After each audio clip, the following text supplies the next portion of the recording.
বিসমিল্লাহির রহমানির রহিম। আসসালামু আলাইকুম বন্ধুরা, সবাইকে সিস্টার্স কিচেনে স্বাগতম। আবার একটি নতুন রেসিপি নিয়ে আপনাদের মাঝে চলে এসেছি। আজকে আপনাদের তৈরি করে দেখাবো বিফ শিক কাবাব। তো দেখতে থাকুন।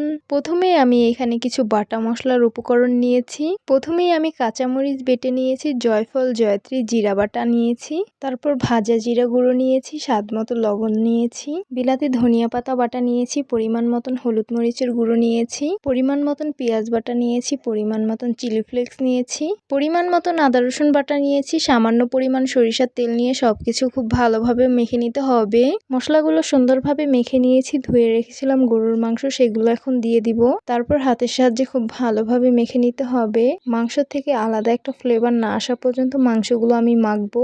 মাংসগুলো সুন্দরভাবে মেখে নিয়েছি। এখন একটি শিকের সাহায্যে মাংসগুলো সুন্দর করে গেঁথে নেব।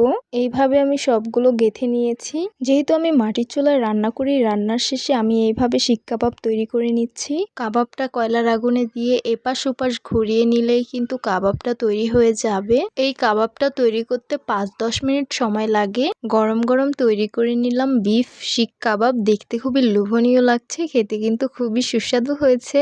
আপনারাও চাইলে এইভাবে রান্নার শেষে চুলার তাপে বিফ কাবাব তৈরি করে নিতে পারেন। এটা খেতে অত্যন্ত মজাদার। আপনারা চাইলে এই কাবাবটা রুটি, ভাত কিংবা সসের সাথেও খেতে পারেন। তো আশা করছি আমার আজকের রেসিপি আপনাদের কাছে অনেক অনেক বেশি ভালো লাগবে। ভালো লেগে থাকলে আমার ইউটিউব চ্যানেলটি সাবস্ক্রাইব করবেন, আর যারা আমার ফেসবুক পেজ থেকে দেখছেন পেজটিকে ফলো করবেন। সবাই অনেক বেশি ভালো থাকবেন, সুস্থ থাকবেন, আর সিস্টার্স কিচেনের সাথেই থাকবেন। আবারও কথা হবে কোনো নতুন ভিডিওতে। তাহলে আজকে এই পর্যন্তই। আল্লাহ হাফেজ।